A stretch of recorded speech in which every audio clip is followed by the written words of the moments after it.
Hi friends, good morning. ఎలా ఉన్నారు? అందరూ బాగున్నారా? నేనైతే బాగున్నాను. మీరైతే ఎలా ఉన్నారో కామెంట్ చేయండి. మా మేడం హెయిర్ ఫాల్ కోసం ఆయిల్ కాసారు ఫ్రెండ్స్. దీంట్లో ఏమేమి వేసారో చెప్తాను ఒకసారి. దీంట్లో ముందుగా రాతి ఉసిరికాయలు మిక్సీ పట్టి రసం పోసారు. గుంటకర్రలాగా రసము, వేపాకు, కరివేపాకు, గోరింటాకు, మందారాకు, మందార పూలు, మెంతులు ఇవన్నీ వేసి రోజుకి ఒక అరగంట పావుగంట బాగా మరగబెట్టేవాళ్ళు ఫ్రెండ్స్. నెల రోజులు బట్టి కాస్తున్నాను. అయిగోండి తీసి పక్కన పెట్టే పిప్పు. దీన్ని ఆకులన్నీ బాగా మాడిపోయినాయి చూడండి. కాగి కాగి నూనె.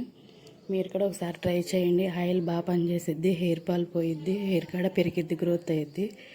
మీకు ఈ వీడియో నచ్చినట్లయితే లైక్ చేయండి, కామెంట్ చేయండి. కొత్తగా ఎవరైనా చూస్తే సబ్స్క్రైబ్ చేయండి. ఫుల్ వీడియో చూడండి ఫ్రెండ్స్. సపోర్ట్ చేయండి. మీ సపోర్ట్ ఇలాగే ఉండాలని కోరుకుంటున్నాను. వీడియో అయితే ఎలా ఉందో కామెంట్ చేయండి. ఫుల్ వీడియో చూడండి ఫ్రెండ్స్. ఒకసారి మీరు కూడా ట్రై చేయండి. గుంటకర్రలాకు ఉసిరికాయలు లేకపోయినా మామూలుగా అయినా ట్రై చేయండి, కడవాయన్ని వేసి.